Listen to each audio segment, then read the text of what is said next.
We just had a new round of fresh economic sanctions, I think like 300 economic sanctions. And it seems like this package that they just released 2 days ago of economic sanctions is the biggest one since basically the beginning, from my understanding.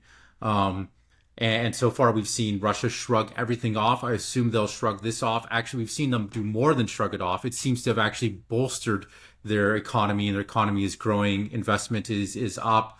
Their first quarter GDP growth was at like 5.4%. They're actually concerned that they're growing too fast. They are now by purchasing power parity, which is really the only measurement you should be using. Nominal Right. GDP doesn't matter that much.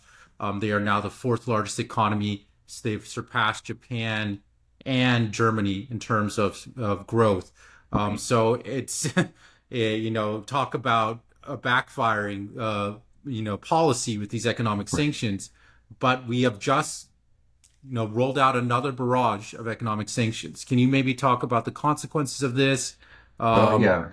I think again, it may create difficulties for them in the short term, but in the long run, I think it accelerates the current process. It gives them even more incentives, gives the Russians and their trading partners like the Chinese and the Turks and the Indians an even greater incentive to develop alternative systems. I mean, this has been the problem all along. It's like if you at one time, there was this one open um, fair system, open to all comers that the U.S. supported, you know, and a major component of that system, of course, is the U.S. dollar itself.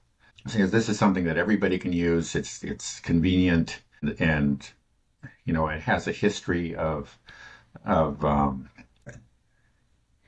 well, a history again of being sound and based on law and based on a true rules-based order, not the so-called one that they're pushing now. But in fact, there was a rules-based order, that everybody wanted to be a part of.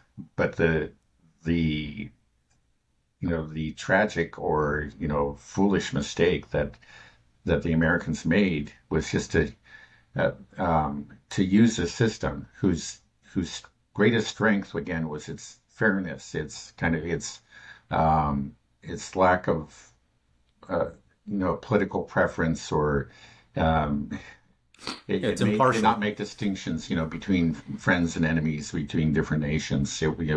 This was the currency, this was the financial system, where anybody could come and trade and invest and so on and so forth.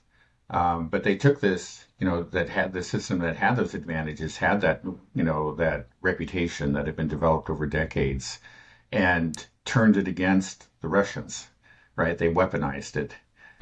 They had done it earlier. It's not the first time, but obviously Iran. But Iran is a much smaller player, and I think that was a warning signal. But a lot of people didn't pay attention. There was all around, whatever. This was just an exceptional circumstance, and maybe they really are crazy and whatever. But the Russians were big, and we were pretending that they were smaller than they were. But again, these, like these IMF reports that have come out demonstrated how big they were, right? It was the fourth largest economy, and you were going to cut them out. And by doing that, what were you thinking? That they would just kind of shrivel up and die? Well, you did two things. One is you shot yourself in the foot because you harm the reputation of your own economic system, right? Your own financial system, and of the dollar itself. But then the other thing you did was to give Russia and all its trading partners a very powerful incentive, to build up an alternative system, a competitor to your own system. And again, these things they can create problems for the Russians, but they've demonstrated the ability, to overcome these obstacles. And I'm sure that this is true, in this case too. Maybe in the short run, it'll create some problems. There'll be some obstacles. Trade might slow down, but they and their trading, this trade, there's just too much of an incentive on, for the various parties that are involved to make it work, and they will make it work.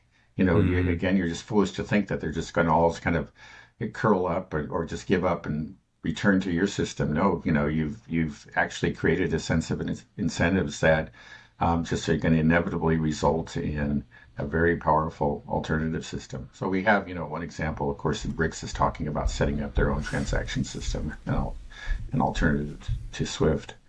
And already the Russians have made arrangements, bilateral kind of arrangements with different trading partners, and they've been very successful. And I'm sure they'll continue to do that.